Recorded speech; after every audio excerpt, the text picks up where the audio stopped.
हम लोग श्रीमद् भागवतम के तीसरे स्कंद के 10वें अध्याय के 14 श्लोक को पढ़ेंगे। मैं इस पहले श्लोक में जाऊँ, हमें कुछ रिफ्लेक्शन शेयर करना चाहूँगा। हम लोग आज जा रहे थे स्कूटर पे कुछ काम करने के लिए भगवान के संबंध में, तो मेरे मुख से अद्भुत निकला बात कि because people are not getting education they don't feel educated. समझे? क्योंकि लोगों को वास्तविक क्या करें शिक्षा नहीं मिल रही है, इसलिए वह अपने आप को शिक्षित अनुभव नहीं कर रहे हैं। तब कहेंगे नहीं नहीं, हमें महसूस होता है कि हम बीटेक कर लिए हैं। अरे हम जानते नहीं कहां से बीटेक किए हैं, ये होता है ना अहंकार। तो अब शास्त्र क्या कहता है? विद्या ददाति विनयम। अब समझ में आ गया ना? विद्या किसी को प्राप्त है तो उसके हृदय में विनय आना चाहिए। विनय मीन्स नम्रता। नम्रता मतलब भगवान बहुत बड़े हैं, मैं बहुत छोटा हूं, मेरा कर्तव्य है भगवान की सेवा करना। यानी कि ये कर्तव्य बुद्धि का निर्माण होना ही चाहिए। Do you agree with this? कर्तव्य बुद्धि बाहर से नहीं होती, अंदर से व्यक्ति को अनुभव होता है कि मेरा कर्तव्य है कृष्ण की सेवा कर रहे हैं। हम छोटे हैं, भगवान बड़े हैं, भगवान के हम पर उपकार हैं। कोई अहंकारी व्यक्ति किसी का उपकार मान सकता है? अग्रीड ना? कितना भी आप कीजिए वो कुछ नहीं मानेगा। अरे आई डिजर्व, भाई तुम किए क्या? कुछ नहीं किए हमारे लिए, हमारे जैसे महान व्यक्ति की तुम सेवा कुछ किए ही नहीं। तो आप ये समझ लीजिए कि जिस व्यक्ति की एजुकेशन हुई है उसके हृदय में नम्रता आती है। कुछ मात्रा में हर भक्त यहां जानता है कि भगवान उससे बड़े हैं, भगवान महान हैं।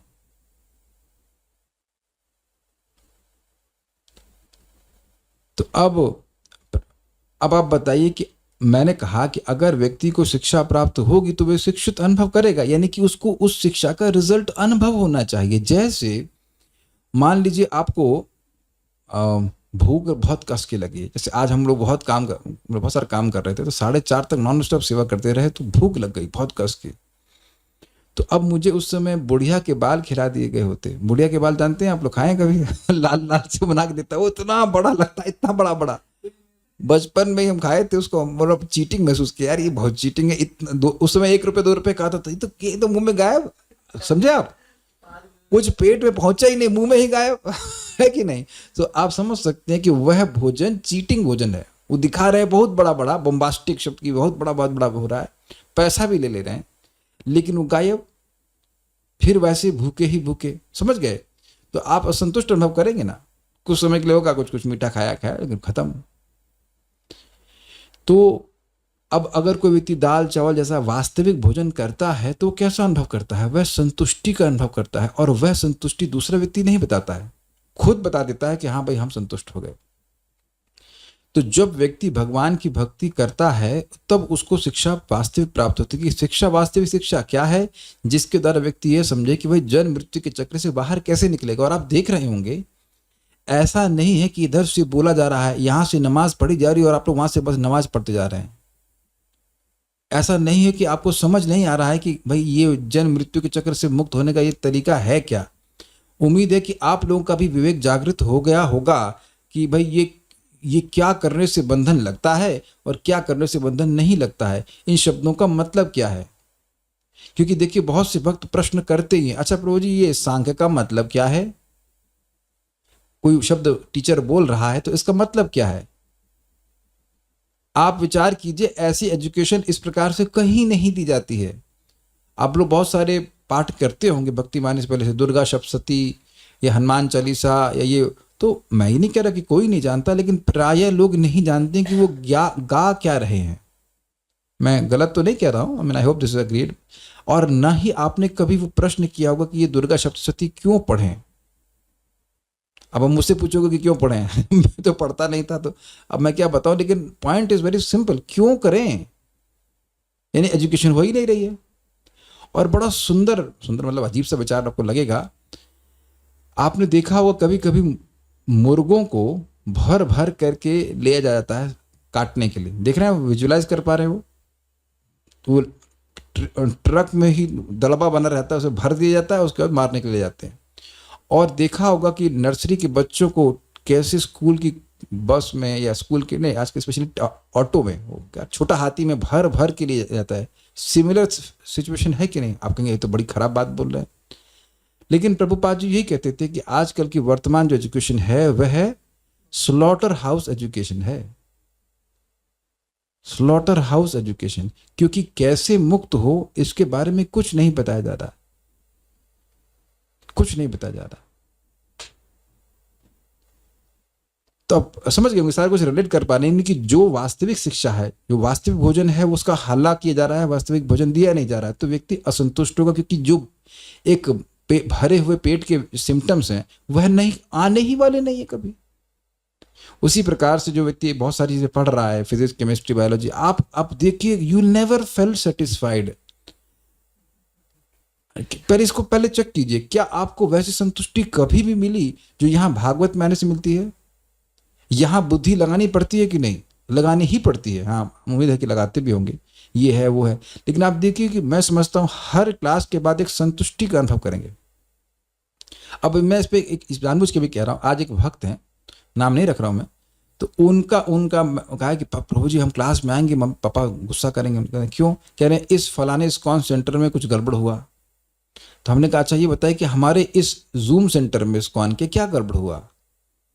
हमने कहा आपको मैंने नहीं बुलाया, आप यूट्यूब पे देखे और आपको प्रवचनों में क्या गड़बड़ लगा?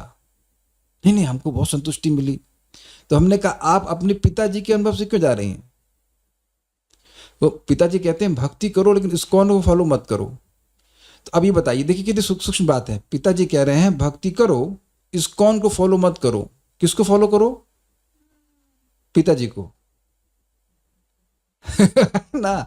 तो हमने कहा चलो ठीक है, तो क्या पिताजी भक्ति के बारे में जानते हैं? अगर पिताजी भक्ति के बारे में जानते तो बचपन से ही भक्ति के बारे में बताते। और वो माताजी बोले कि उनके घर में सिस्टम ऐसा है, आई डोंट नो, सिंधियों में ऐसा होता है कि कोई व्यक्ति मर जाता है तो सारी जो लड़कियां होती हैं, कुंवारी कन्या, वो गीता पाठ करती हैं। Very nice, very good. तो यानी कुछ कल्चर तो रहा होगा। और वो कह रही थी कि उनको पता था कि अर्जुन को भगवान ने बोली, लेकिन बोली क्यों ये समझ में नहीं आया। उन्होंने 18 अध्याय उन्हें पारायण कर लिए, लेकिन बचपन में भी उनके मन में, देखो कितनी उच्च चेतना वाला व्यक्ति है, बचपन में भी उसको क्वेश्चन था कि मतलब क्यों क्यों कर रहे हैं गीता का पाठ? That's amazing, not an ordinary soul, not an ordinary soul. लेकिन क्यों करना है ये पिताजी का सामर्थ्य नहीं बताने का, ये तो इस्कॉन में मालूम चलता है ना। तो अब किसी इंस्टीट्यूशन में कुछ लोग गड़बड़ होते ही, वो तो कोई बहुत बड़ी बात नहीं। हमने कहा ये भी तो सुना जाता है कि डॉक्टर लोग कैंची छोड़ देते हैं, आपके ऑपरेशन करते समय कैंची छोड़ देते हैं। आपकी अलमारी है, आपका पेट अलमारी है, पूछो। सुना है आपने? सुना कि नहीं सुना? ये अलमारी छोड़ देते हैं। कभी कभी सुना इस प्रकार की, आपकी लिवर का ऑपरेशन कर रहे हैं, कुछ कर रहे हैं तो किडनी निकाल के कहीं बेच दिए। There are certain people like this. और ऐसा नहीं कहा जा सकता कि ऐसे लोग नहीं है, लेकिन क्या इसका मतलब है कि अब कोई व्यक्ति डॉक्टर के पास ही नहीं जाएगा और सारे डॉक्टर खराब हैं? ऐसा तो आप नहीं कह सकते। तो अब मैं ये सब बातें क्यों कह रहा हूं? उस व्यक्ति ने भागवतम को यथावत सुना और उसने अपने आप सेटिस्फैक्शन का अनुभव किया। ये बहुत मजेदार बात है, समझे आप बात? क्योंकि सच्चा ज्ञान दिया जा रहा है, सामने रख करके दिया जा रहा है, तो जो व्यक्ति सुनेगा उसको प्रीचिंग करने की जरूरत नहीं कि तुम क्या संतुष्ट हो रहे हो, आप संतुष्टि का अनुभव करेंगे ही। आप सभी भक्त तो जानते हैं कि अगर आप शाम को क्लास सुनते हैं तो आपको संतुष्टि का अनुभव होता है, you feel satisfied. It's very nice, there is no cheating here, there is no cheating here. पहले इस्तेमाल करें फिर विश्वास करें, करके देख लीजिए कि हाँ भागवतम है, पढ़ रहा हूं, जब कर रहा हूं तो क्या मुझे संतुष्टि हो रही है कि नहीं हो रही है। It's very simple. और प्रभुपाद इसको कहते हैं Shri Bhagavat, what is it, विद्या भागवतावधि। आप इस जगत में विद्या की जो अवधि, जो हाईएस्ट लिमिट है श्रीमद् भागवतम, उसके बाद कुछ पढ़ने की जरूरत नहीं। और अगर कुछ पढ़ भी रहा है तो भागवतम के अनुगत्य में ही पढ़ रहा है, मतलब उसी का एक्सपेंशन है, उसी की बातों को और समझाया जा रहा है, ये बात है। भागवत के सिद्धांत से बाहर कुछ नहीं है। चैतन्य चरितामृत में भी भागवतम के श्लोकों को, भागवतम के सिद्धांतों को विस्तार से होता हुआ देखें, कोई नई बात नहीं कही जा रही है। Is that okay? तो मैं खाली ये कहना चाह रहा था कि एजुकेशन जब व्यक्ति को होती है, वास्तविक एजुकेशन होती है, तो वह वास्तविक रूप से एजुकेटेड फील करता है, संतुष्टि का अनुभव करता है। और आप ये बताइए, आप इस दूसरे एंगल से देख लीजिए, याद है ना जब 7वीं पढ़ रहे थे तो 6वीं की किताब दोबारा देखना नहीं चाहते थे। और यहाँ पे आप देखिए, आज भी मैं अगर 1.1.2 खोल दूं तो आप वैसे ही तृप्त होंगे, वैसे ही लगेगा अरे भाई ये तो बहुत बढ़िया श्लोक है, बहुत अच्छा बहुत अच्छा। हर बार कुछ ना कुछ नया, हर बार कुछ नया आपको प्राप्त होता चला जाएगा। This is real education. तो अब हम क्यों सब यह बातें क्यों कह रहे हैं? भाई जिनकी रोटी पानी की व्यवस्था उनकी एजुकेशन से नहीं चलती, जो कि आजकल चलती भी नहीं है, तो उसमें माथा मारने की कोई भी जरूरत नहीं है। मैं बिल्कुल स्पष्ट कह रहा हूँ, लड़की के लिए 25 लाख रुपए साड़ी में शादी में खर्च करने की बजाय उसके लिए इन्वेस्ट कर दो म्यूचुअल फंड्स में, वो खाएगी आराम से, उसको फालतू फंड में नौकरी कहीं करने की जरूरत नहीं पड़ेगी। 4-5 साल में तो कई गुना हो जाता है, वॉटेवर जो सिस्टम होता होगा 2 गुना हो जाता है, मतलब है ना, करते हैं ना लोग 25 लाख 26 लाख खर्च करते हैं फालतू में, उसका लड़की नौकरी कर रही है जिंदगी भर, क्या करोगे आप? We are being simply cheated by our parents also, हमारे माता पिता के द्वारा भी हमारी चीटिंग हो रही है। हमको, मैं वैद्य के पास गया था, हमने कहा मुझे थोड़ी सी मतलब एनर्जी चाहिए था कि मैं जब अच्छे से कर सकूं। कहते हैं जब तो बोरिंग ही लगता है। मैंने कहा है, मैं उनको सिखाया नहीं नहीं साहब जैसा नहीं है। कहते हैं जब तो साधना तो बोरिंग ही लगती है ना। अब मैंने कहा ना ना ना ना, ऐसा नहीं होता। आपको लग रहा है ठीक से सिखाया नहीं गया कि जब कैसे किया जाता है, तभी शायद आप ऐसा तो नहीं बोला। हमने कहा अगर आप अच्छे से करेंगे तो बड़ी तृप्ति होती है। तो देख रहे हैं कि लोग साधना भी कर रहे हैं तो उनको पता नहीं कि साधना बड़ी सेटिस्फाइंग होती है। सुसुखम कर्तुम अव्ययम, जब भगवान बोल रहे हैं सुसुखम, तो फिर अन्यथा कैसे हो सकता है? अब मेरी बातें समझ रहे होंगे। हमारा बहुत बड़ा भाग्य है कि वो लोग कितने जन्मों के बाद एक प्रामाणिक एजुकेशन को प्राप्त कर रहे हैं। शिवदम, जो भगवान का प्रेम से भरा पार्षद बना करके जीव को भगवान के पास भेज देगी। ओके, सो ये सब बातें मैं बोल रहा था। और इसका एक एक प्रकार से बैकग्राउंड भी है कि जो भी हम बातें सुन रहे हैं यहाँ पे, ये सब बहुत महत्वपूर्ण है हमारे लिए। Everything will create auspiciousness for us. तो हम लोगों ने काल के बारे में जनरल वे में सुन लिया, वो निर्विशेष है, सृष्टि आदि से होती है, तो जनरल बातें सुन ली। अब कुछ बातें जिनका एक्सपेंशन आगे होगा, कुछ स्पेसिफिक बातें करने के लिए यहाँ पे वर्णन हो रहा है कि भाई काल से और क्या क्या हो रहा है। तो यहाँ पे अब बात कर रहे हैं 10 प्रकार की सृष्टियों की। तो देखिए इसको थोड़ा समझ लीजिए। 10 सृष्टियों में से 9 सृष्टि करिए पहले, तो 9 सृष्टियां हैं, उसमें से 6 हैं प्राकृत जो कि भगवान के द्वारा होती हैं, और 3 हैं जो ब्रह्मा जी के द्वारा होती हैं, उन्हें कहते हैं वैकृत। क्या कहते हैं? वैकृत। कौन करता है वैकृत? ब्रह्मा जी करते हैं। और 6 जो हैं वो भगवान के द्वारा सृष्टि होती है। जैसे हमारे घर में ईंटें कॉन्ट्रैक्टर नहीं बनाता है, ईंट को ईंट की भट्टी वाला बनाता है। तो 2 प्रकार की सृष्टि हुई ना। सीमेंट को सीमेंट बनाने वाला बनाता है, अग्रीड। उन सबसे मिलकर के जो हमारा कॉन्ट्रैक्टर है वो लोगों को लगा करके फिर उसको सीमेंट और गारा वारा मिला करके फिर वह हमारे घर को बनाता है। तो जो इंजीनियर वाला काम है वह है ब्रह्मा जी का, उसे कहेंगे वैकृत। और प्राकृत जो है वो 6 प्रकार की सृष्टि, उनका आगे भी वर्णन आएगा, वह है वो भगवान के द्वारा होती है। और ये 6 प्लस 3 हो गए 9। और देवताओं की सृष्टि से उसमें 4 कुमार हैं, उनको प्राकृत और वैकृत दोनों कहते हैं। प्राकृत और वैकृत वो दोनों हैं। स्पेशली इसे कौमार स्वर्ग कहते हैं। कौमार स्वर्ग मतलब जो 4 कुमार हैं उनका, और अब आके डिटेल में देखते हैं कि और किसी का भी, लेकिन बोलते हैं कि देवताओं की सृष्टि, लेट अस विल डिस्कस। इतना बोला कि देवताओं की सृष्टि जो है वो प्राकृत और वैकृत दोनों है। वो किस प्रकार से मैं नहीं जानता हूँ, उसको मैं डिटेल जब पढ़ाएंगे टीकाओं में तो समझ में आएगा, लेकिन वो 10वीं प्रकार की सृष्टि है। ये सब बताए बातें यहाँ पे कही गई, तो मेरे पीछे बोलिए। सर्गो नवविधस्तस्या प्राकृतो वैकृतस्तु यः। सर्गो नवविधस्तस्य प्रकृतो वैकृतस्तु यः। प्रकृतो नहीं है, प्रा प्रा। देखिए प्राकृतो इंग्लिश में भी आप पढ़ रहे हैं तो उसमें एक के ऊपर ऐसे एक हेलीकॉप्टर से बना होगा, प्रा है वो। सर्गो नवविधस्तस्य प्राकृतो वैकृतस्तु यः। सर्गो नवविधस्तस्य प्राकृतो वैकृतस्तु यः। कालद्रव्य गुणैरस्य त्रिविधः प्रतिसंक्रमः। कालद्रव्यगुणैरस्य त्रिविध प्रतिसंक्रमः। फैन की वजह से हिल रहा, आप लोग को लग रहा है कि मैं हिल रहा हूँ? You feel like this? No, is it okay? ऐसा लग रहा है कि कैमरा मेरा हिल रहा है हल्का हल्का, लिटिल बिट, यस। हमारे सामने एक शो का है,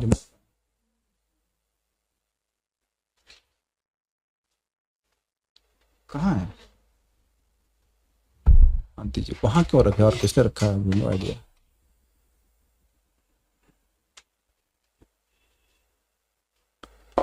सर्गो नवविधस्तस्य प्राकृतो वैकृतस्तु यः सर्गो नवविधस्तस्य प्राकृतो वैकृतस्तु यः कालद्रव्यगुणैरस्य त्रिविधः प्रतिसंक्रमः। कालद्रव्यगुणैरस्य त्रिविध प्रतिसंक्रमः। ओके, अगर आपको बंगाली में इजी पड़ता है तो हम बंगाली में भी आपको भेज सकते हैं, so you can learn from there to speak. I am just saying in case you need. Okay, अनुवाद। उस एक सृष्टि के अतिरिक्त जो गुणों की अन्योन्य क्रियाओं के फलस्वरूप स्वाभाविक रूप से घटित होती है, 9 प्रकार की अन्य सृष्टियां भी हैं। क्या मतलब है भाई? रजगुण, तमगुण, सतोगुण डिस्टर्ब हुए तो उससे फिर सृष्टि हुई ना महतत्व की, तो एक प्रकार की हुई। अब उसके आगे और क्या सृष्टि होती है देखते हैं। नित्य काल, कहाँ गया? नित्य काल भौतिक तत्वों तथा मनुष्य के कार्य के गुण के कारण प्रलय 3 प्रकार का है। नित्य काल, भौतिक तत्वों तथा मनुष्य के कार्य के गुण के कारण प्रलय 3 प्रकार का है। तो प्राकृत वैकृत की बात होगी और 3 प्रकार की प्रलय की बात होगी। अन्वय तस्य, उस विश्व की सर्गः, सृष्टि। एक बार तो सृष्टि हो गई विश्व की, उसके आगे और हो रही है, तो कह रहे हैं नवविधा, 9 भिन्न भिन्न प्रकार की होती है, 6 प्राकृत एवं 3 वैकृत। समझ में आ गया? 6 है प्राकृत अर्थात जो प्रकृति के तत्वों से होती है, बेसिकली भगवान के द्वारा होती है, इसमें ब्रह्मा जी कुछ नहीं करते हैं। जैसे कि मैं कहूं कि भाई पृथ्वी बनाने में ब्रह्मा जी ने क्या किया, तो कुछ नहीं किया। जल बनाने में ब्रह्मा जी ने क्या किया, कुछ नहीं किया। आपने देखा था कि जल को वह देखे थे, बनाए नहीं थे। हवा को देखे थे, बनाए नहीं थे। और कमल को देखे थे, वो कमल अग्नि स्वरूप, सॉरी कमल मतलब अग्नि तो नहीं था, कमल वो पृथ्वी स्वरूप भी नहीं रहा होगा, जो भी उसका सूक्ष्म स्वरूप हो उसको देखे थे। और पृथ्वी आदि तत्व जो लोकांतर थे, जो विभिन्न तत्वों से बने, उनकी सृष्टि भी वह नहीं की थे। यानी कि ये एलिमेंट्स अपने आप बन गए हैं। पंचमहाभूत है ना, पृथ्वी, जल, वायु, अग्नि, आकाश, ये तो ब्रह्मा जी सृष्टि नहीं किए है ना। वेद शब्द था आकाश के, तो आकाश देखे ना, वो आकाश व्यापी कमल को देखे, लेकिन आकाश की सृष्टि नहीं की है ब्रह्मा जी। अब तो समझ में आ रहा है ना, आकाश की, पंच इंद्रियों की ये सृष्टि वो नहीं की है। Is it okay? तो इसे कहेंगे प्राकृत। और वैकृत क्या है? जो ब्रह्मा जी के द्वारा की गई है, इन सब चीजों को लेकर के जो बना है। जैसे आप लोग गेहूं की सृष्टि नहीं करते हो, आटा की सृष्टि करते हो एक तरह से, क्योंकि वो पिसवाते हैं और उस आटे से रोटी बनाते हो, लेकिन गेहूं बनाते हैं क्या? क्लियर हो गया इस अर्थ में? उसके बाद कहते हैं यह तू, परंतु एक जो प्राकृत वैकृत, प्राकृत और वैकृत दोनों होती है, वह 10वीं होती है। मतलब 10 प्रकार की सृष्टि हो गई, प्राकृत वैकृत एंड प्राकृत वैकृत, हाइब्रिड कह लीजिए। मतलब प्राकृत भी है और वैकृत भी है। वो क्या क्या है वो आगे आप यहां से याद कर लीजिएगा इन शब्दों को, क्योंकि इन्हीं सब शब्दों की व्याख्या आगे होने वाली है कि प्राकृत क्या है, उसके डिवीजन क्या है, वैकृत क्या है, उसके डिवीजन क्या है, विभाग क्या है। क्लियर है? ठीक है। अब इसके बाद ये सब भी काल के अंतर्गत होता है। अब उसके बाद कह रहे हैं प्रलय भी काल के अंतर्गत होती है, वह 3 प्रकार की होती है।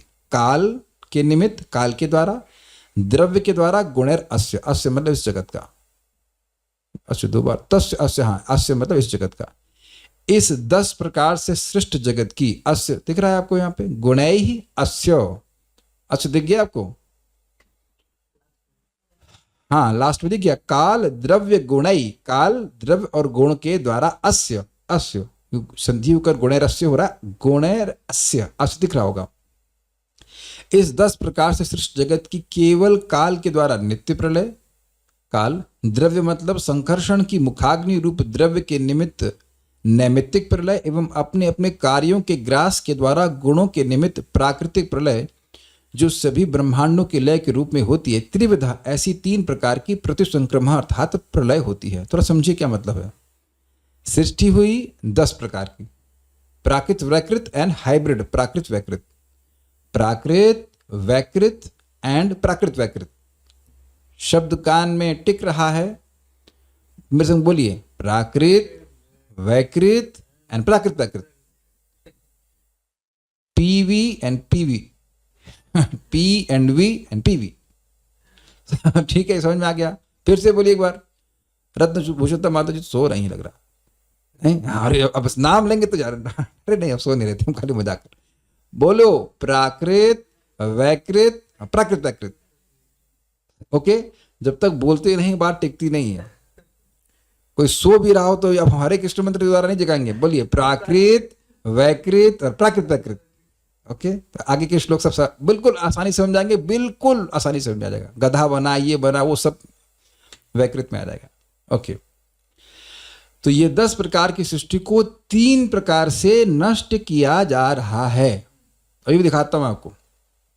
ये तो समझ में आ रहा है कि ये जो देह है मेरी, ये ब्रह्मा जी के द्वारा सृष्ट है। ब्रह्मा जी द्वारा मतलब ब्रह्मा जी ने शत्रुपा मनु को बनाया, उसका सारे मानव आए और लाइक दैट पूरा सिस्टम बनाया। तो उससे मेरे माता पिता ने इस जगत मेरे रूप शरीर की सृष्टि करी। यह दिख रहा है कि हमारे आसपास जो भी वस्तुएं हैं वो काल के द्वारा निरंतर नष्ट की जा रही हैं। ये पहले सबको दिख गया। किसको नहीं दिखा वो हाथ खड़ा करे, जिसकी वीडियो ऑन है। वीडियो ऑफ वालों को हम वो सब केवल ओनली हियरिंग राइट्स VIH में एक होता है ओनली हियरिंग। ना आपका एग्जाम लिया जाएगा, ना आपका अटेंडेंस लिया जाएगा, केवल सुनो।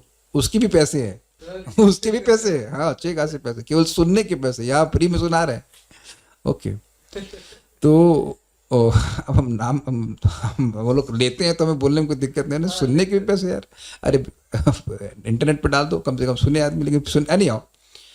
तो अब जो लोग वीडियो ऑन किए हैं, मैं उनसे पूछ रहा हूं, क्या आप यह देख रहे हैं कि आपके आसपास सब कुछ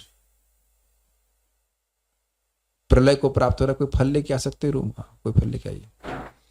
फल के उदाहरण से आप बिल्कुल स्पष्ट समझ जाएंगे। अगर मैं यह कहूं कि ये बोतल नष्ट हो रही है, तो शायद मन में संदेह हो कि भाई ये बोतल कहाँ नष्ट हो रही है। ये तो बोतल वैसी ही है जैसे थी, लेकिन ऐसा होता नहीं। उसकी थोड़ी प्रोसेस थोड़ा डिले होता है। ये सेब नष्ट हो रहा है कि नहीं? आप सब लोग बुद्धिमान हैं। अच्छा रुकिए, नष्ट हो रहा है? कहां से नष्ट होता है? कहां नष्ट हुआ? हम खा तो रहे नहीं इसको। हम नहीं खा रहे हैं मान लीजिए, लेकिन ये काल के द्वारा स्वतः क्षय को प्राप्त हो रहा है। ये है नित्य प्रलय। Is that okay? और ये इतनी सूक्ष्म है कि दिखाई नहीं पड़ती है एक पर्टिकुलर सेकंड पे कि कितना ये पक गया। एकदम क्लियर हो गया? तो ये काल के निमित्त अर्थात काल के कारण होती है। एकदम स्पष्ट समझ आ गया? इसे कहते हैं नित्य प्रलय। क्या कहते हैं? आज थोड़ा अधिक समय है तो हम बोला कि ट्यूशन में होता है ना, ट्यूशन पढ़ाते हैं। क्या कहते हैं? लोग बोल ही नहीं बोलेंगे। क्या कहते हैं? नित्य प्रलय। नित्य प्रलय किसको कहते हैं? जो काल के द्वारा स्वतः होती रहती है और कुछ क्रिया नहीं, केवल काल की क्रिया है। अच्छा, ये क्लियर हुआ। अब द्रव्य क्या है? द्रव्य के निमित्त क्या है? इसको बता रहे हैं कि भाई जब गर्भोदकशय विष्णु मतलब ब्रह्मा जी का दिन का अंत होता है, दिन का, जिंदगी का नहीं, यानी कि 1000 चतुर्युगों के बीतने के बाद उसको कहते हैं नैमित्तिक प्रलय। और उसमें भगवान संकर्षण के शेषनाग उनके मुख से अग्नि प्रकट होती है और तीनों लोक यानी कि महर लोक से नीचे तक सब नष्ट हो जाता है। ये कई बार सुन चुके हैं। वो अलग टाइम हो रही है। ये नित्य प्रलय हमेशा हो रही है। और ये कब होगी? ये ब्रह्मा जी के दिन के अंत यानी ब्रह्मा जी के 12 घंटे के बाद यह प्रलय होती है। तो नैमित्तिक मतलब बार बार हो रही है। अब हुआ, उसके बाद फिर प्रलय, फिर सृष्टि हो जाएगी। ब्रह्मा जी का दिन फिर से आएगा, फिर से वो लोग आ जाएंगे, फिर उसके बाद प्रलय होगी। तो ब्रह्मा जी के 12 घंटे के बाद जो प्रलय हो रही है, संकर्षण देव की मुख से निकलने वाली अग्नि, उसको कह रहे हैं नैमित्तिक प्रलय। और उसी को यहाँ पे द्रव्य शब्द से सूचित किया गया है। अब जब ये ब्रह्मा जी का दिन समाप्त हो जाता है तो क्या महतत्व भी नष्ट हो जाता है? तो आप जानते हैं कि महतत्व नष्ट नहीं होता। क्या प्रकृति के तत्व भी नष्ट हो जाते हैं? नहीं नष्ट होते हैं, सब कुछ रहता है। ब्रह्मांड के अंदर ही हो रहा है ना सब कुछ, ब्रह्मांड के बाहर तो नहीं है। ब्रह्मांड जानते हैं, जो ब्रह्मांड की लेयर्स हैं उसमें सबसे पहली लेयर है पृथ्वी तत्व की। पृथ्वी तत्व नष्ट नहीं हुआ। उसके बाहर जल, और उसके बाद अग्नि, फिर वायु, और फिर आकाश, उसके बाद महतत्व, उसके बाद प्रधान। यही है ना, 7 लेयर्स है। I am not wrong? Yes. तो इस प्रकार से ये तत्व नष्ट नहीं हो रहे हैं। क्लियर? नैमित्तिक प्रलय में ब्रह्मांड नष्ट नहीं होता है, केवल त्रिलोक यानी महरलोक से नीचे तक के लोक नष्ट होते हैं। सबको बिल्कुल एकदम स्पष्ट क्लियर हो गया? ठीक है। और ये भी टाइम के कंट्रोल में है। क्यों? क्योंकि यह ब्रह्मा जी के 12 घंटे के बाद होता है। ओके, अब थर्ड आया गुणई। इसमें क्या बात हो रही है? देखिए, जब ब्रह्मा जी की परम आयु समाप्त हो जाती है तब गुण यानी कि तत्व भी नष्ट होना शुरू कर देते हैं, और इसे कहते हैं प्राकृतिक प्रलय। और होता कैसे है? पृथ्वी तत्व अपना गुण, कौन सा गुण है उसका? रस, गंध, उसको छोड़ देता है। गंध के ही आधार पर पृथ्वी तत्व बना है, गंध से ही बना है। गंध जब जल से मिलता है, जल तत्व से, तो तो पृथ्वी तत्व की सृष्टि होती है। तो गंध अपने पृथ्वी तत्व को छोड़ दिया तो वह पृथ्वी तत्व क्या हो गया? अपने अस्तित्व को नष्ट मतलब छोड़ देता है, खत्म हो जाता है। फिर जल का क्या गुण है? रस, तो रस छोड़ दिया तो जल समाप्त। फिर उसके बाद आया आपका अग्नि, अग्नि का है रूप, रूप ने छोड़ दिया तो अग्नि समाप्त। क्या समझ रहे हैं? एक के बाद एक, एक के बाद एक, सारे के सारे तत्व जैसे सृष्टि हुए थे वैसे अपने पूर्व के कारण में वह लीन होते जाते हैं। पृथ्वी लीन हो गया जल में, जल लीन हो गया अग्नि में, अग्नि वायु में, वायु आकाश, हाँ सही बोल रहा हूँ, वायु आकाश में, आकाश अहंकार में, अहंकार वापस महतत्व में, महतत्व चला गया प्रधान में। क्या समझ में आ गया? जैसे इस जगत में आप कुछ चीजें फैलाते हैं उसके बाद उसको वाइंड अप कर लेते हैं, तो एक के बाद एक, जैसे मान लीजिए एक बॉक्स में कुछ सामान था, वो आपने निकाला, फिर सारा कुछ वापस बॉक्स में रख दिया। तो ये उसी तरह से इन गुणों के द्वारा, जो गुणों के उत्पादन है उन सभी के द्वारा एक के बाद एक व्यक्ति को, वस्तु को ग्रासित कर लिया जाता है। आप ही मान सकते हो ना कि जल ने पृथ्वी को ग्रस लिया, फिर जल को अग्नि ने ग्रस लिया। जैसे अग्नि ने जल को जन्म दिया था, उसी तरह अग्नि ने जल को खा लिया। फिर अग्नि को वायु ने खा लिया, वायु को आकाश ने खा लिया, आकाश को अहंकार ने खा लिया, अहंकार को महतत्व ने खा लिया, महतत्व को प्रधान खा गया। चुप। तो ये हो गया गुणों के द्वारा प्रलय, अर्थात प्राकृतिक प्रलय। और इसका टाइम क्या है? ये ब्रह्मा जी की परम आयु होने के बाद ही होता है। लाइट आई कि नहीं आई? चली गई, ठीक है, आभास।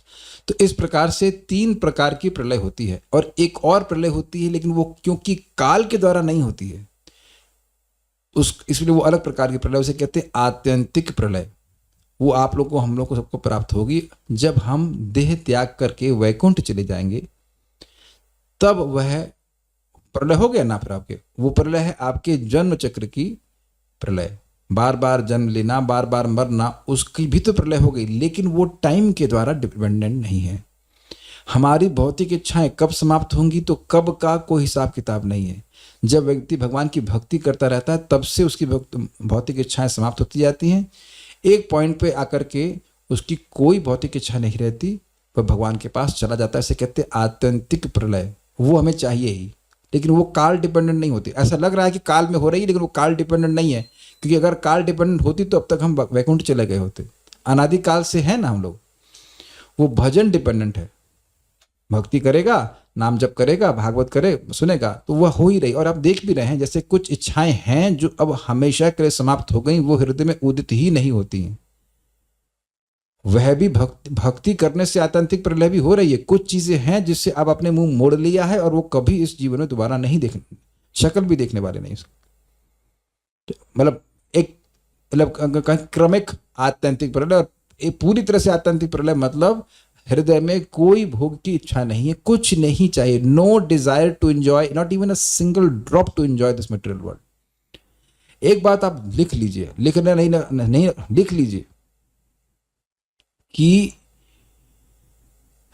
अगर हमारे हृदय में इच्छा नहीं है तो जीवन में कोई व्यक्ति हमें उस कार्य को करने के लिए बाध्य नहीं कर सकता। ये लिख लीजिएगा आप ये कह ही नहीं सकते कि हमें मजबूरन करना पड़ेगा। मजबूरी नहीं है, वो आपकी इच्छा है। आपको बहुत ये बातें बड़ी अजीब सी लग रही होंगी, लेकिन मान लो कि हम नहीं करेंगे तो हमें जान से मार देगा, तो तुम्हारी जीने की इच्छा तो है ना। इस सड़े मतलब विद ऑल ड्यू रिस्पेक्ट, इस सड़ियल देह में जीने की इच्छा है ना। और देखिए, इसको ऑनेस्टली स्वीकार भी कर लिया करे कि भाई इस स्टेज में मेरी ये इच्छा है और मुझे ऐसे कार्य करना पड़ रहा है। मैं खाली ऑनेस्ट होने के लिए बोल रहा हूं। अगर अगर मान लीजिए आप, भाई बहुत सिंपल सी बात है, क्या दाल चावल खा करके आप जी नहीं सकते? कितने लोग ऐसे हैं जो केवल दाल चावल प्रतिदिन खा करके जीना चाहते हैं। सकते वाली बात नहीं, मैं बोलूं चाहते हैं।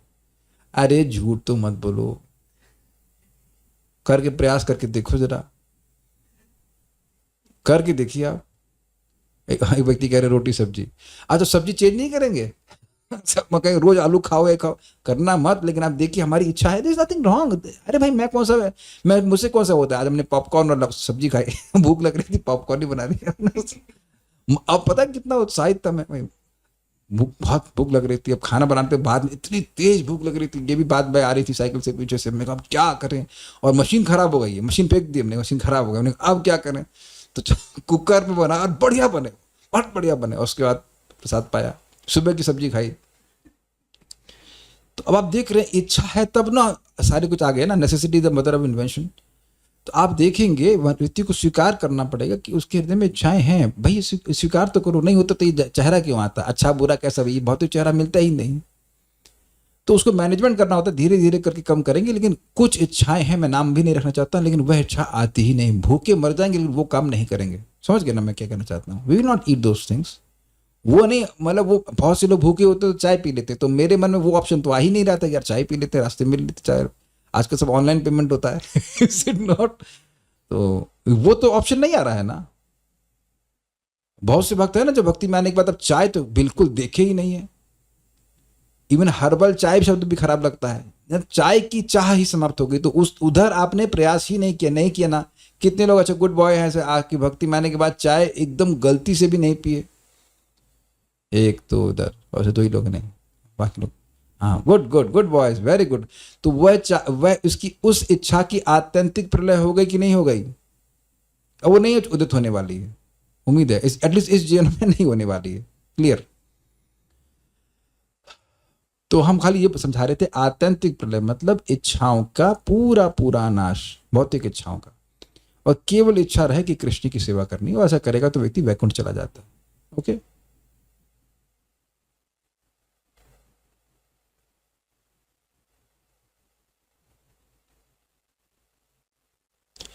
प्रकृति सृष्टि, प्राकृत सृष्टि भगवान करते हैं, इसका मतलब ये है ना कि वो अपनी बहिरंगा शक्ति के द्वारा करवाते हैं, ये भगवान खुद डायरेक्ट कर रहे हैं? क्या भगवान स्पर्श कर रहे हैं?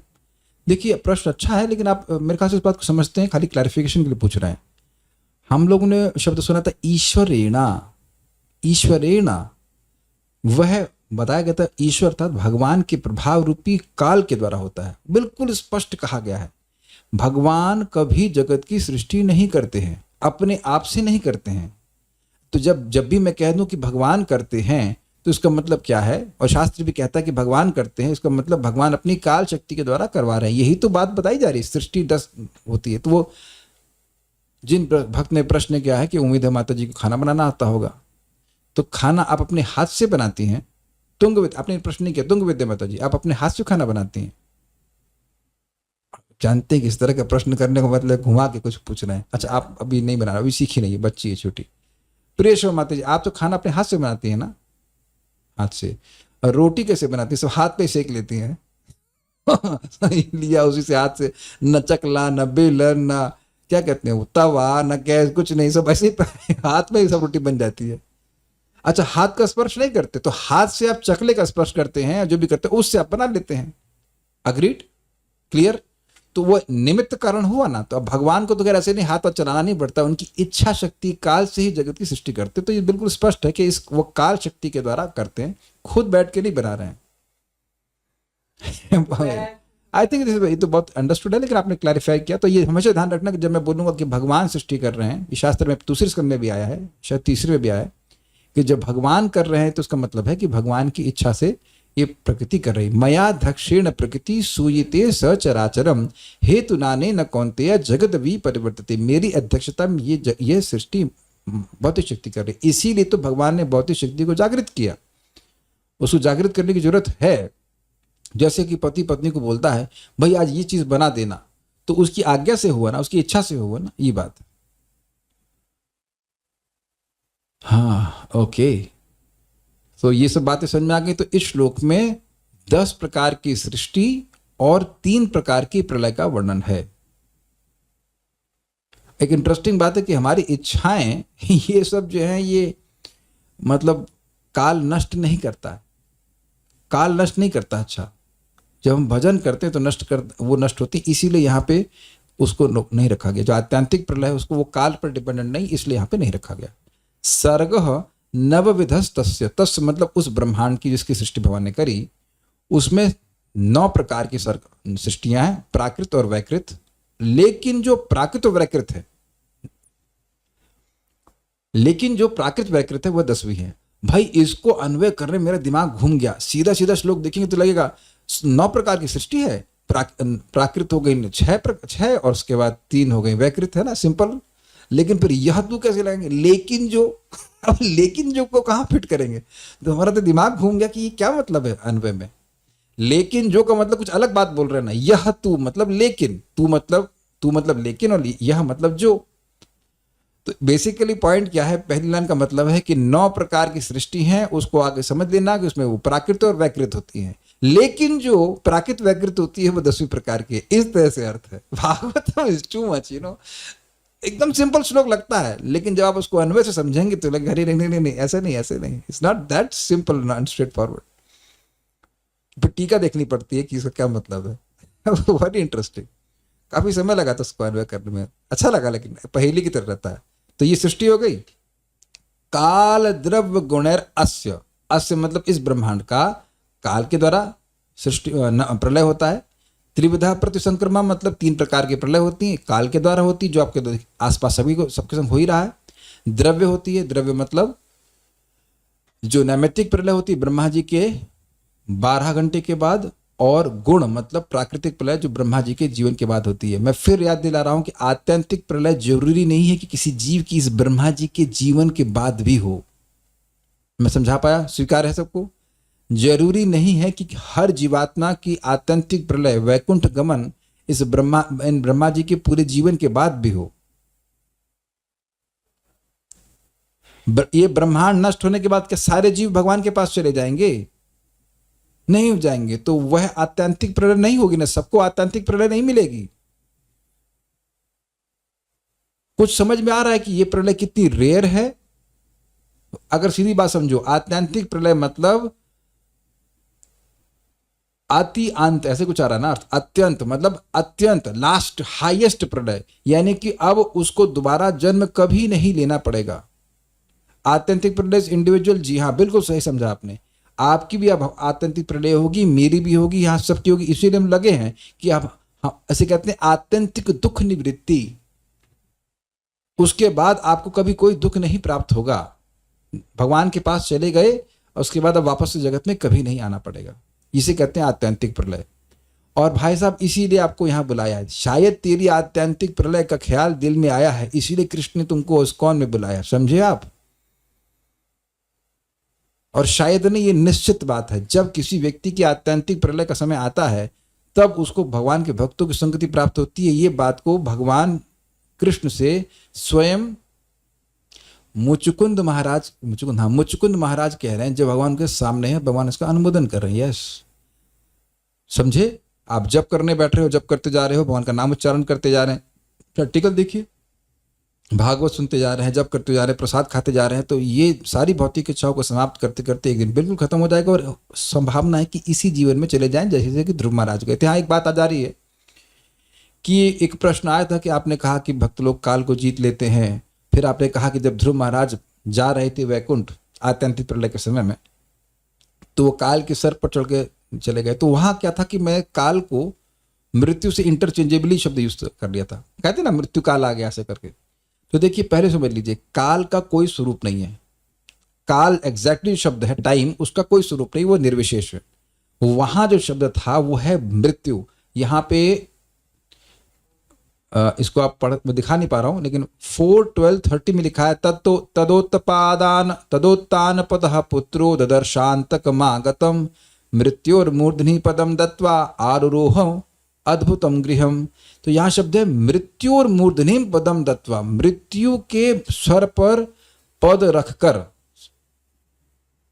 वह उस सुंदर विमान में चढ़े। तो अब आप थोड़ा समझ पा रहे हैं मैं क्या कह रहा हूं। मृत्यु इज डिफरेंट फ्रॉम काल। काल सृष्टि भी कर रहा है, अग्रीड, केवल नहीं मार रहा है। भाई काल के अंतर्गत सृष्टि भी तो होती है, पालन भी तो हो रहा है और क्षय भी हो रहा है। काल के अंतर्गत 3 प्रकार के प्रलय हैं, लेकिन काल के से सृष्टि भी तो हो रही है भैया। ऐसा देख रहे हो मैं कुछ अलग बात बोल रहा हूं। अभी तो हम लोग लगातार ये पढ़ते आए हैं 10 प्रकार की सृष्टि काल के अंतर्गत हो रही कि नहीं हो रही, अभी हो गई कि नहीं हो गई। अब मेरा दूसरा प्रश्न है, अभी जहां तक हम लोग भागवतम में हैं वहां 10 प्रकार की सृष्टि हो गई? नहीं हुई। अभी ब्रह्मा जी सृष्टि नहीं की, अभी तो चालू की है, तो अभी टाइम नहीं हुआ है वैकृत सृष्टि का। अभी तो प्राकृत सृष्टि हुई ना, तत्व हो गए सृष्टि, लेकिन ब्रह्मा जी कुछ नहीं किए हैं, तो वो भी तो टाइम डिपेंडेंट है ना। ब्रह्मा जी तपस्या बैठे, तपस्या किए, उनको समझ में नहीं आया, फिर तपस्या किए, फिर उसके बाद भगवान को देखे, फिर उसके बाद फिर कहे तपस्या करो, भूयस्त्वम तप आतिष्ठ इत्यादि। तो आप समझ रहे हैं कि ये सारी चीजें भी टाइम बाउंड हैं और ये टाइम के अंतर्गत ही हो रही हैं। अरे भाई अब रोटी बनाओगी, अब हम लोग कुछ बनाओगी, तो वह टाइम के अंतर्गत है ना कि 8:30 के बाद बनाएंगी, और उसको जो हजम करेगा वह भी टाइम के अंतर्गत होगा। तो सृष्टि, पालन और प्रलय तीनों काल के अंतर्गत हो रहा है, लेकिन मृत्यु केवल मार रही। तो मृत्यु एक कह सकते सबऑर्डिनेट है, एलिमेंट है, और वो एक देवता है, मृत्यु के देवता कहलाते हैं। यमराज जी नहीं है as far as understand. Death is a different demigod. अभी यमराज जी के ऊपर सर चढ़ कर नहीं रख सकते, यमराज जी वैष्णव है, but Mrityu is a different demigod. Yamraj ji निर्णय करते हैं कि मृत्यु के बाद किसका क्या होता है। ये मेरी अभी तक अंडरस्टैंडिंग है। हम लोग बोल देते यम है, वो है, जनरली शब्दों को यूज करते हैं, लेकिन मृत्यु के एक अलग देवता है। तो उस देवता के सर पे पांव रखकर ध्रुव महाराज चढ़े थे। तो मैं खाली ये स्थापित करना चाहता हूं कि काल का कोई रूप नहीं है, काल का कोई देवता नहीं है। ओके ओके, श्लोक समझ में आ गया होगा।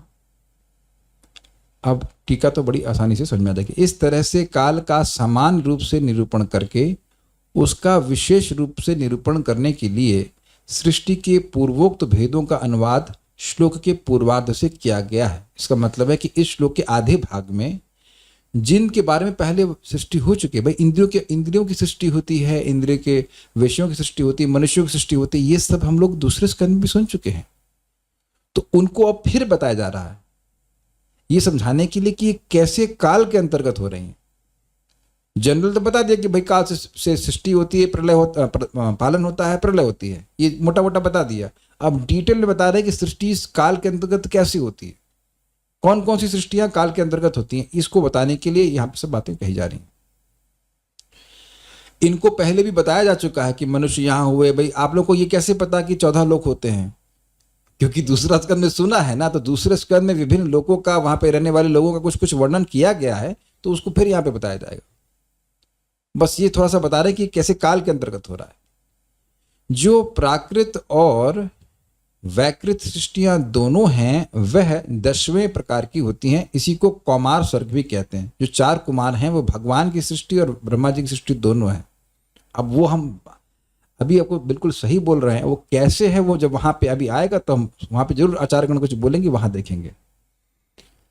काल के कारण होने वाले 3 प्रकार के प्रलयों को श्लोक के उत्तरार्ध में बतलाया गया। उत्तरार्ध मतलब उत्तर मतलब बाद वाले आधे भाग में दिख गया था ना, काल द्रव्य गुणैर अस्य त्रिविधा प्रतिसंक्रम। तो ये श्लोक का दूसरा वाला भाग था, उसमें बताया गया कि काल के अंतर्गत प्रलय कैसे होती है। क्लियर? केवल काल के कारण नित्य प्रलय होता है, व्याख्या कर दी मैंने। लगातार प्रलय हो ही जा रही है। संकर्षण के मुख से निकली अग्नि के कारण जो प्रलय होता है वह नैमित्तिक प्रलय होता है कहलाता है, और ये ब्रह्मा जी के दिन के बाद में होता है। एवं जब गुण अपने अपने कार्यों को अपने में लीन करने लग जाते हैं तो उसको प्राकृतिक प्रलय कहते हैं। इसकी व्याख्या भी मैंने भी कर दी थी शुरुआत में। तात्पर्य, नियमबद्ध सृजन तथा संहार परम इच्छा के रूप में होते हैं। और परम इच्छा क्या है? काल के रूप में। काल भगवान की इच्छा शक्ति की अभिव्यक्ति है। भौतिक तत्वों की अन्योन क्रियाओं से अन्य सृष्टियां भी होती हैं जो ब्रह्मा की बुद्धि के द्वारा घटित होती हैं। बाद में इनकी विशद व्याख्या की जाएगी। संप्रति इस समय केवल प्रारंभिक जानकारी दी गई है। 3 प्रकार के प्रलय के कारण है। संपूर्ण ब्रह्मांड के प्रलय के निर्धारित काल के कारण, अनंत के मुख से निकलने वाली अग्नि के कारण, मनुष्य के गुणात्मक कार्य कारणों के फलस्वरूप। तो वही बात प्रभुपाद ने समझाई है। So this is done. And कोई प्रश्न है किसी भक्त का? नहीं। So will stop here. उम्मीद है कि बात कुछ पूछें। The boy was born partially in the dynasty of irreligion. His grandfather was death personified and the boy grew up as his follower. He became a greatly irreligious person. Mother, हाँ, very good. 4:13-39 का quotation देते हुए कहा गया है कि ये अंग महाराज अंग जो हैं, ध्रुव महाराज के ही वंशज हैं, और वो अंग जो हैं उनका बेटा हुआ वेण। अंग की शादी हुई थी सुनीता से। Very good. और सुनीता बेटी थी मृत्यु की। मुझे अच्छे से याद आ रहा है। 4थे स्कंद में आपको अधर्म के वंशावली का वर्णन आएगा, तो उसमें ऐसा ही कुछ आ रहा है। मृत्यु भी है, तो मृत्यु यमराज नहीं, यमराज जी तो भगवान के पार्षद हैं, महाभागवत हैं, तो वह मृत्यु नहीं है। तो मृत्यु की बेटी है सुनीता, और सुनीता के पति है अंग, और उन दोनों के संग से हुए वेण। हाँ, तो अब एकदम क्लियर हो गया। Thank you for reminding this, is very good. 4:13-39। जिस व्यक्ति ने इसको कोटेशन भेजा है हमको, ये रो रहे थे कल, भगवान हम पर कृपा नहीं कर रहे हैं। जो टीचर को याद नहीं है वो उसको आप बोल दे रहे हो, और आप कह रहे हो कि ये कृपा नहीं है।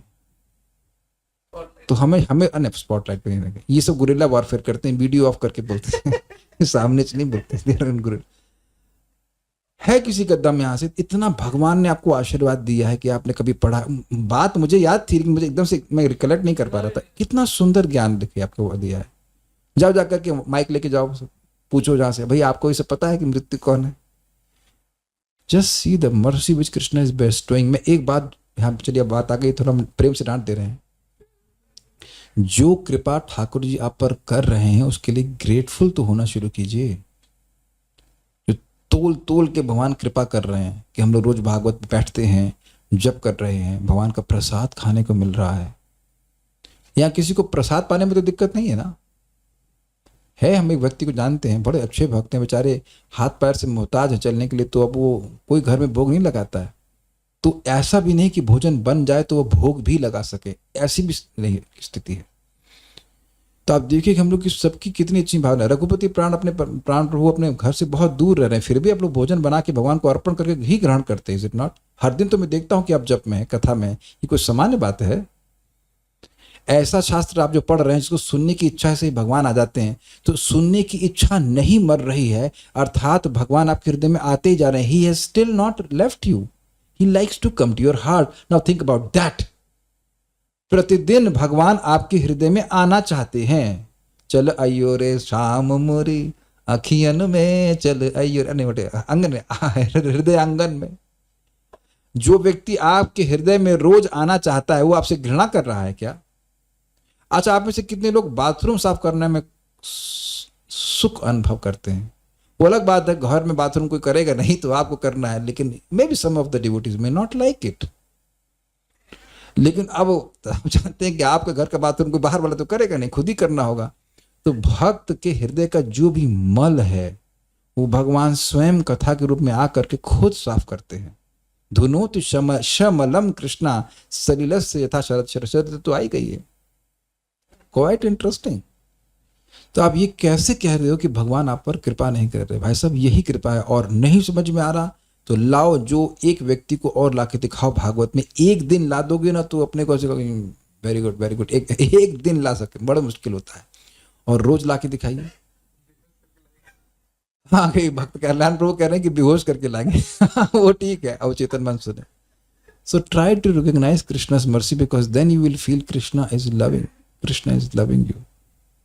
Because जब ये अनुभव होता है कि हमसे कोई प्रेम कर रहा है, तब हम उससे और अधिक प्रेम करते हैं। आप बताए कि कीर्तन हमें भगवान को प्रसन्न करने की इंटेंशन से करना चाहिए, बट मैं भूल जाती हूँ और कीर्तन करना अच्छा लगता है इसलिए करती हूँ, तो क्या ये अपराध है? नहीं नहीं, इट्स ओके।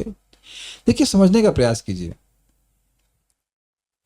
बहुत अच्छा प्रश्न किया गया है। मान लीजिए कोई भक्त आपके घर में आ रहे हैं और आप उनसे प्रेम करते हैं, तो आप की इंटेंशन होती कि उनके अच्छा भोजन बनाए। अब लगातार आप बोलते नहीं रहते हो मैं उनके लिए अच्छा भोजन बना रही हूँ, मैं उनको प्रसन्न करना चाहती हूँ। नहीं, सहज रूप से कोई प्रतिकूलता नहीं है, प्रतिकूलता का भाव है कि नहीं? कॉन्स्टेंटली आप अच्छा बनाने का प्रयास कर रहे हैं, is that is there inbuilt ना। तो जीव के लिए ये अच्छा लगना, शास्त्र का कीर्तन कथा, ये तो जीव की स्वाभाविक स्थिति है। इसमें अपराध होने का कोई मतलब ही नहीं होता। अच्छा नहीं लग रहा ये उल्टा होता है, ये उल्टी बात है। अच्छा लग रहा है तो बहुत अच्छी बात है, अपराध कैसे हो जाएगा? ठीक है, और भी कुछ पूछ रहे हैं? ठीक है, वो हो गया, विल स्टॉप ना। श्रीमद् भागवतम की जय, श्रील प्रभुपाद की जय, निताय गौर प्रेमानंदे। भक्त भक्त तो नहीं कह सकता, भक्त वाला आचरण नहीं, एक व्यक्ति में निंदा किया। तेरी क्लास में केवल लोग समय पास करने के लिए आते हैं, टाइम पास करने के लिए आते हैं। और ये भैया क्या गुणगान किया है। हमारे क्लाइंट्स जो हैं, जब उनको टाइम पास करना हो तब वो भागवत सुनने आते हैं। ये निंदा है कि गुणगान है? और कहो भाई, अब पता नहीं वो व्यक्ति है कि नहीं, तेरे बाप की भी दम नहीं, मतलब अरे पता नहीं कौन है, लड़की की लड़का, हमको पता है, तेरे बाप की भी दम नहीं है कि अगर वो टाइम पास करने के लिए भागवत में आ जाए। है कि नहीं? Is it not? It is so difficult. कोई कहे, आप लोग कहो यार चलो टाइम पास करने के लिए भागवत पढ़ते हैं, व्हाट इज दैट? सुनो, अंताक्षरी लेके हरि नाम क्या है, समय बिताने के लिए सुनना है भागवत श्रवण। समय बिताने के लिए क्या क्या रखा है चीजें। किसी के मन में संकल्प आ रहा है कि हम समय बिताने के लिए भागवत सुने, तो भाई ये तो बहुत उत्कृष्ट बात है ना। पुण्य बिना तो श्रवण इच्छा न उत्पद्यते अर्थ। और अगर और दूसरे देखें, आप में से कितने लोग इस बात का समर्थन करेंगे कि आप लोग टाइम पास करने के लिए आते? अरे टाइम पास, अरे एक एक चीज कितना टाइम कैसे पास हो जाता है पता नहीं चल रहा था। मैं ना, हम लोग सोचते थे श्लोक छोटा सा है, 1 घंटा निकल गया, देखिए या फिर टच कर गया 8 बजे, जबकि हम तो केवल श्लोक से ही कुछ कुछ बोल रहे थे मोटा मोटा। हम तो ये कह रहे, पता नहीं वो बंदा है कि नहीं, तुम क्यों नहीं आ रहे हो टाइम पास करने के लिए?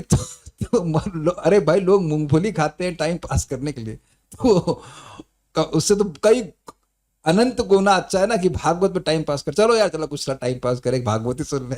अरे टाइम पास करेगा तो वो भी वह टाइम के बियॉन्ड चले जाएगा। अगर टाइम पास करने के लिए भी कथा में आ रहा है तो वो टाइम के बियॉन्ड चला जाता है। लगता है उस व्यक्ति ने सुना नहीं, आयुर हरति वैपम साम। भैया टाइम तो ऐसे ही पास हो रहा है, काट रहा है सबको। जो भागवत में आता है उसका टाइम पास नहीं होता है। Is not like that. मजा नहीं आया, अच्छी वाली निंदा नहीं। कुछ ये तो पॉजिटिव था, ये तो गुणगान कर गए। और आप देखेंगे आगे जाके सीख लेना कि कभी भी सरस्वती, देख लीजिएगा, सरस्वती कभी वैष्णवों की निंदा नहीं कर सकती। मजेदार है, ना भगवान की ना वैष्णवों की। आप कभी देख लेना, अभी पता नहीं भाग गए लगता है, चैलेंज कर रहा हूं, करो निंदा, तुम कर ही नहीं सकते। जो भी व्यक्ति, तू कुत्ता है मान लो, बोले हाँ हाँ तो प्रभुपाद की तो है, आमी तो कुकुरा तुम्हार, ऐसे ना, ऐसे कुछ आचार्यों ने बोला है कि हम आपके डॉग हैं, तुम निंदा हराम जादे। हाँ, जो बहुत ज्यादा राम बोलता है उसे हराम ज्यादा कहेंगे। You can not criticise.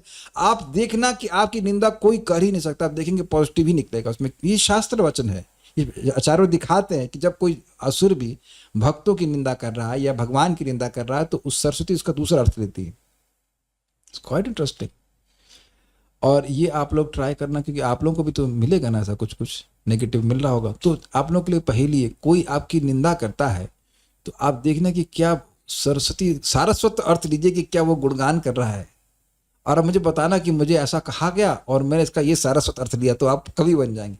अरे तुम तो हमसे बिल्कुल रूठ ही गए। ओहो हाँ, भक्ति परेशान भव विरक्ति अन्यत्र चैत्र का एक काला, भक्ति करने से विरक्ति आ जाती है। ओहो समझ गए, तुम तो यार 24 घंटे भक्ति करते हो। अरे भाई ये तो आशीर्वाद दे रहा है। हम तो चाहते हैं कि हम व्हाट इज दैट, अव्यर्थ कालत्व हूं, है कि नहीं, लाइक दैट।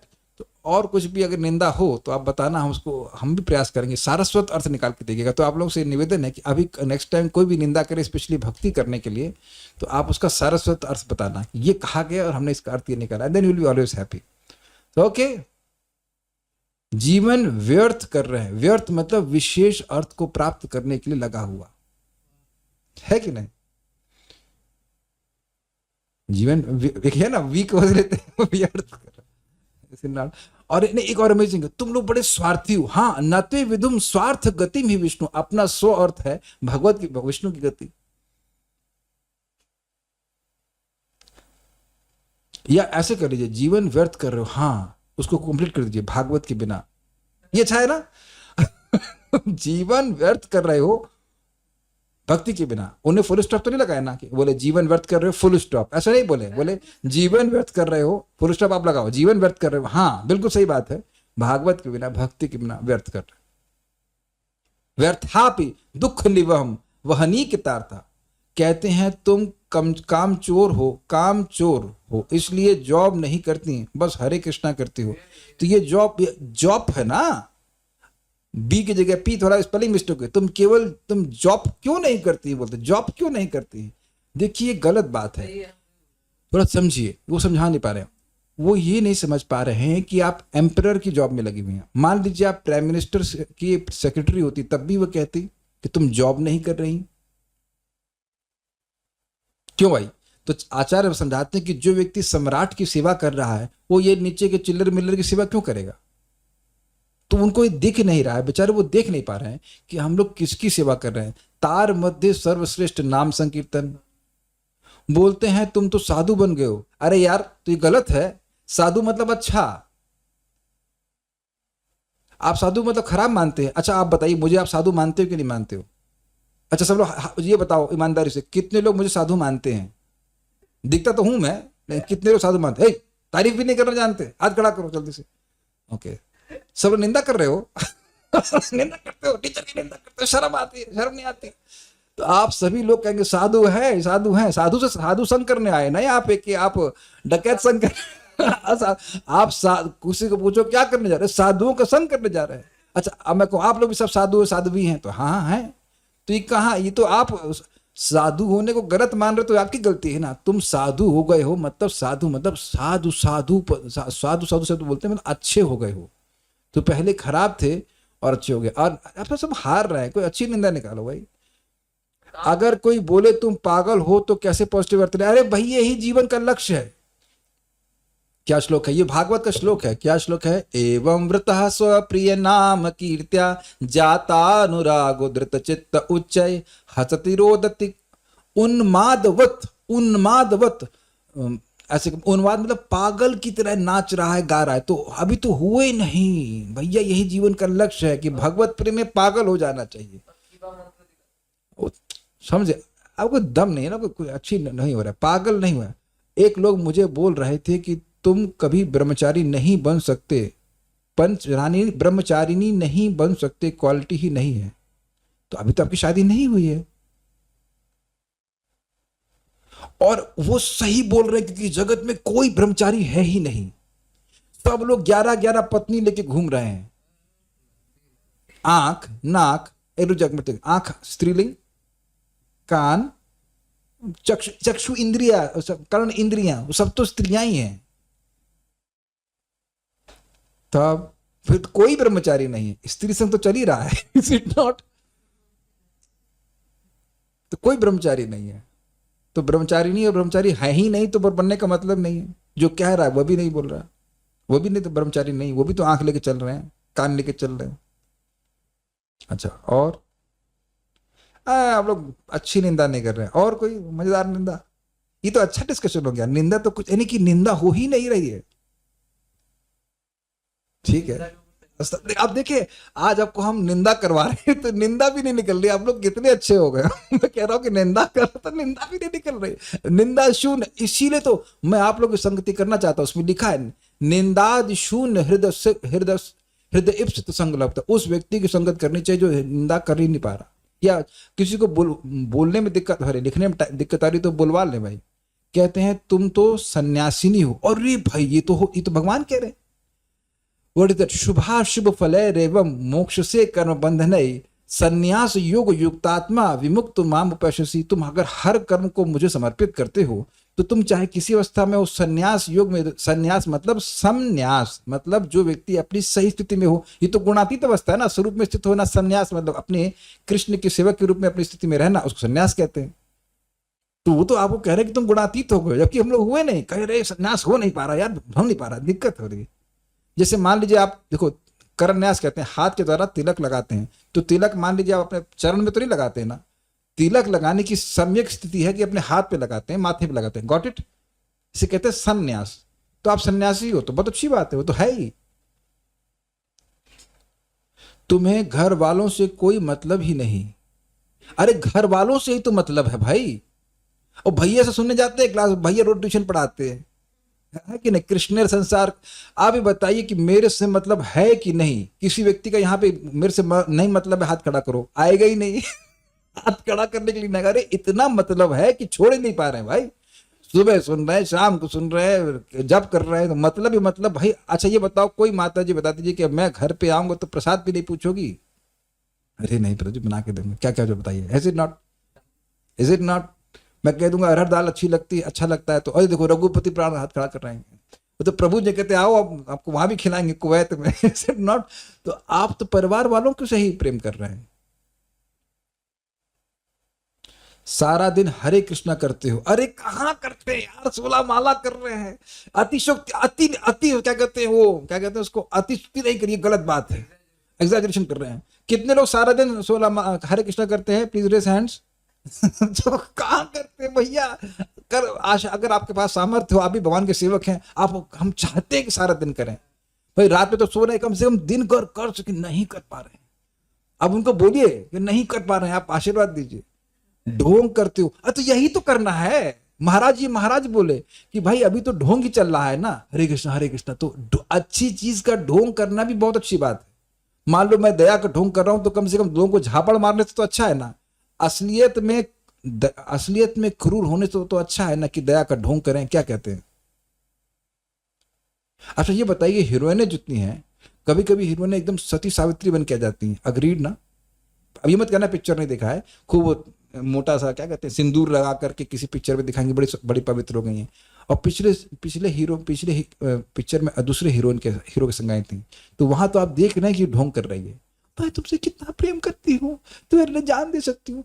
तो उससे पूछो, अरे पिछले पिक्चर में तो तू किसी और के लिए जान दे रही थी। तो वहां तो आप ढोंग को अप्रिशिएट करते हैं, जो गलत चीज का ढोंग है। तब बोलते हैं सब समाज वाले जानेंगे तो थूकेंगे तुम पे कि अभी से हरे कृष्णा करने लगी शर्म। देखिए ये गलत है, क्योंकि समाज केवल भारत मनुष्यों का नहीं है, देवताओं तो थूक रहे हैं उन लोगों पर, रियली थूक रहे हैं। थूक क्या रहे, वॉशरूम भी नहीं करने वाले उनके ऊपर जो भगवान का भजन नहीं करते। ब्रह्मा जी ने कितनी गाली दी है, 5-6 श्लोक गा गा के गाली दे रहे हैं कि ये लोग जो है नरक भाग भी भवे, ऐसे कहते हैं, जो नरक के भागी हैं वो असत प्रसंग है, आपके प्रसंग में लगते नहीं। तो समाज केवल आपका तो है नहीं कि थोड़ा समाज मान लिया, पूरे समाज को देखो ना ओवरऑल। अपनों से दूर हो गए हैं ये कहते हैं। कौन अपने? कौन अपने? किसको अपना मानते हैं आप?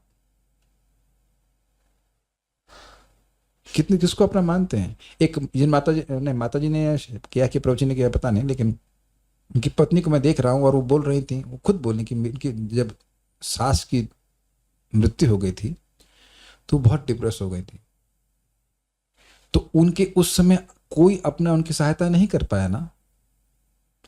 पैसा था, सब कुछ था, लेकिन डिप्रेशन नहीं जा रहा था। तो अब कथा सुनी और उस कथा के द्वारा खूब प्रसन्न है। तो अब उसके बाद कुछ समय के बाद उनके ससुर की भी डेथ हुई, तब तो भाई नहीं ड्रॉप करी, कथा भी आती रही, जब करते रहे। तो कौन अपना है बताइए? अपनों के तो पास आए हैं, अपने तो केवल भक्त हैं। जो अपने कभी थे ही नहीं, उनसे दूर होने का मतलब ही नहीं है। मजा आया इस डिस्कशन करने में। एक भक्त को हम जान रहे हैं, बता रहे थे कि प्रभु जी में वो व्यक्ति सुसाइड करने वाले थे और अब वे अमृतत्व के पथ पे हैं। तो अपनों के बीच में ही थे ना, सुसाइड कर लेते ना, तब तो बिल्कुल दूर हो जाते हैं अपनों के बीच में। जिन अपनों से दूर हुए हैं, अब यार विचार कीजिए, कोई बोले ना जिन अपनों से आप दूर होने की बात कहते हो, उन्होंने सुख कब दिया है? एक व्यक्ति हाथ खड़ा करे और मैं आपको वीडियो ऑन ऑडियो ऑन करने बोलूंगा। जिनको आपने आज तक अपना माना और अपना कहा, उन्होंने सुख कब दे दिया? और अगर दिया भी तो कितनी मात्रा का? खाना तो खुद ही बना लेते हो, तो अच्छा है ना से लोगों से दूर हो गए। सो देयर और उसके बाद ये तो भगवान गीता में कहते हैं, व्हाट इज दैट, ज्ञान के कुछ 20 साधन बताए, तो उसमें लिखा था कि पत्नी से, बच्चों से, असक्तिर अनभिष्वंग पुत्रदार गृहादिषु। ये तो ज्ञान प्रकट हो रहा है। फालतू की चीजों से व्यक्ति अनासक्त हो रहा है, तो ज्ञान प्रकट हो रहा है। तो बेसिकली पॉइंट क्या है पता है? भक्ति करने से जो सिम्टम प्रकट हो रहे हैं उसको वह लोग अनुभव कर रहे हैं, लेकिन भक्ति की भाषा में बोल ना पाने के कारण ऐसा लगता है कि वो आपकी निंदा कर रहे हैं। सब लोग समर्थन करेंगे मेरी बात का? साधुत्व तो आ रहा है तो आपको साधु बोल रहे हैं, वो ऐसा लग रहा है कि निंदा कर रहे हैं। आप में विरक्ति आ रही है तो वो बोल रहे हैं कि आप विरक्त हो रहे हो, ऐसा लग रहा है कि निंदा कर रहे हैं। चलिए, कुछ समय मिला तो इस प्रकार का डिस्कशन भी हो गया। There is no point of accepting कि लोग हमारी निंदा कर रहे हैं। They are simply appreciating the changes you are manifesting because you're following a true process. ठीक है? We'll stop now. Thank you. Hare Krishna.